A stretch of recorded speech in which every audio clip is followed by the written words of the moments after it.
नियम 101 अन्वय अल्पकालीन चर्चा जी उपस्थित करण्यात आलेली आहे त्याच्यावर मी माझं मत व्यक्त करण्यासाठी या ठिकाणी उभा आहे। अध्यक्ष महोदय, सभागृहामध्ये जी चर्चा या ठिकाणी आज उपस्थित होते अशाही चर्चांमध्ये आपल्याला सहभागी होण्याची वेळ येईल असं कधी वाटलं नव्हतं। चर्चा ही महाराष्ट्राची तर आहेच, पण विशेषतः मराठवाड्यामध्ये बीड आणि परभणी या जिल्ह्यांमध्ये अलीकड जे अत्याचार झाले या संदर्भामध्ये ही चर्चा या ठिकाणी उपस्थित करण्यात आलेली आहे। परभणीमध्ये सोमनाथ सूर्यवंशी यांची हत्या झाली असं सोमनाथ सूर्यवंशी यांची आई म्हणते, पण सोमनाथ सूर्यवंशी यांचा मृत्यू झाला हे सत्य आहे आणि हा मृत्यू का झाला, कशामुळे झाला याची चर्चा या सभागृहामध्ये आज या ठिकाणी होते। काल याच्यावर सभागृहामध्ये चर्चा झाली। अध्यक्ष महोदय, सोमनाथ सूर्यवंशी यांची आई काय म्हणते? सोमनाथ सूर्यवंशी यांची आई असं म्हणते, आधी माझ्या लेकराचा जीव घेतला आणि मग पोलिसांनी मला फोन केला। अध्यक्ष महोदय, जर अशी अवस्था महाराष्ट्रामध्ये कायदा आणि सुव्यवस्थेची असेल तर मला असं वाटतं की महायुतीचे नेते या संदर्भाने आता काय उपाययोजना करतायत यांच्याकडे आमचं आणि या सभागृहाचं, महाराष्ट्राचं लक्ष लागलेलं आहे।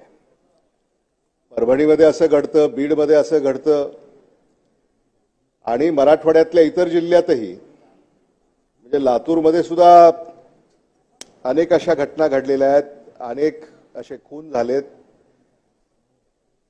ज्याचा अजूनही पोलिसांनी तपास लावलेला नाही आहे।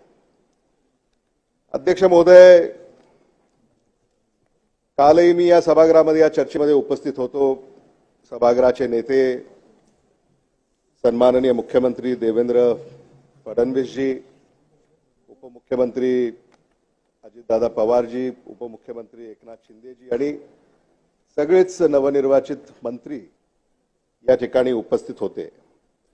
आणि काल जी चर्चा या सभागृहामध्ये झाली, अध्यक्ष महोदय, आपल्याला याची कल्पना आहे की सभागृहामध्ये सत्ता पक्षातले आणि विरोधी पक्षातले एकंदरीत असं आम्हाला जाणवलं की या संदर्भामध्ये सगळ्यांच्याच भावना या एकसारख्या आहेत आणि म्हणून या संदर्भामध्ये अशा काही घटना जर महाराष्ट्रामध्ये घडल्या तर महाराष्ट्राचं हे सार्वभौम सभागृह आणि या सभागृहाचे सदस्य म्हणून आपण जेव्हा एखाद्या मुद्द्यावर, एखाद्या विषयावर या ठिकाणी चर्चा करतो तेव्हा त्या चर्चेमध्ये काहीतरी मार्ग निघाला पाहिजे आणि काहीतरी न्याय निवाडा झाला पाहिजे या हेतूनं ही चर्चा कालपासून या ठिकाणी सुरू आहे, याचंही मला समाधान आहे।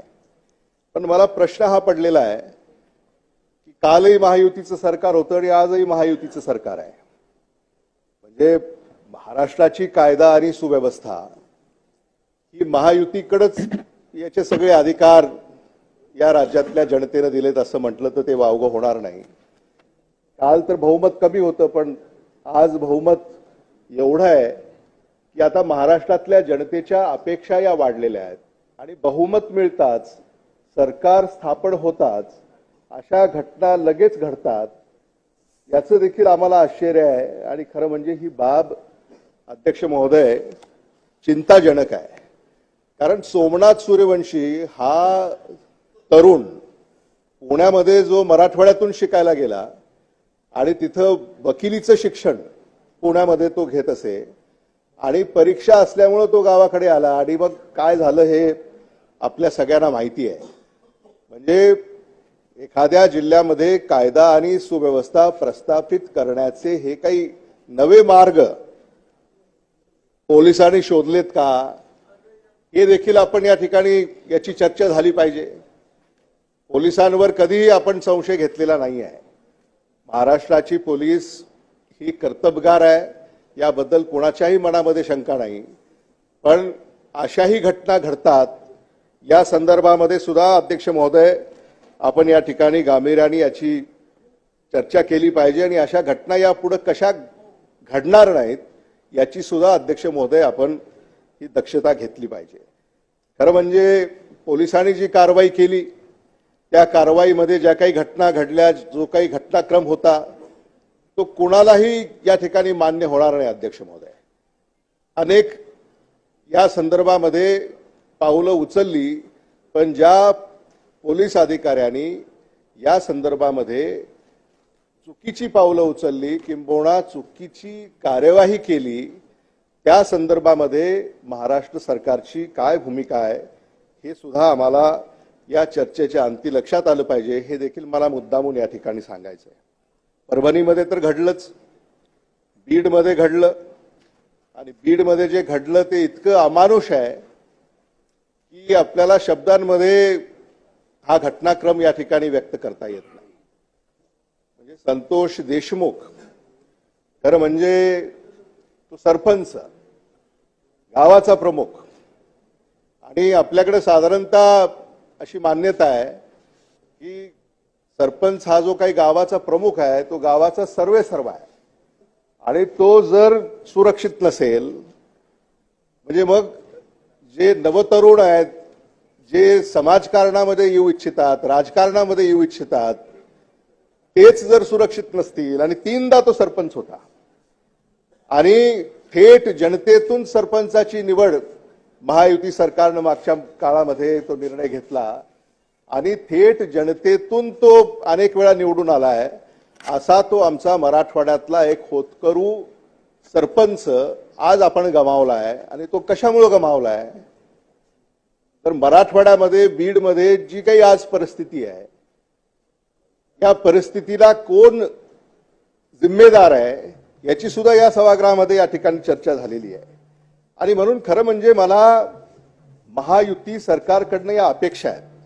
खरं म्हणजे राज्याचे मुख्यमंत्री आदरणीय देवेंद्र फडणवीस यांनी नेहमीच आपल्याला हे सांगितलेलं आहे की क्राईम, करप्शन या संदर्भामध्ये झिरो टॉलरन्स असेल. मग झिरो टॉलरन्स आहे का, हा देखील प्रश्न या ठिकाणी उपस्थित होतो. आज परभणीमध्ये घटना घडतायत, बीडमध्ये घटना घडतायत, लातूरमध्ये घटना घडतायत, अनेक जिल्ह्यांमध्ये अशा घटना घडतायत, आणि मग झिरो टॉलरन्सच्या संदर्भामध्ये शासन कुठेतरी आता मागे पडतंय का, हा सुद्धा प्रश्न या सभागृहाला पडतो. अध्यक्ष महोदय, हे मला मुद्दामून या ठिकाणी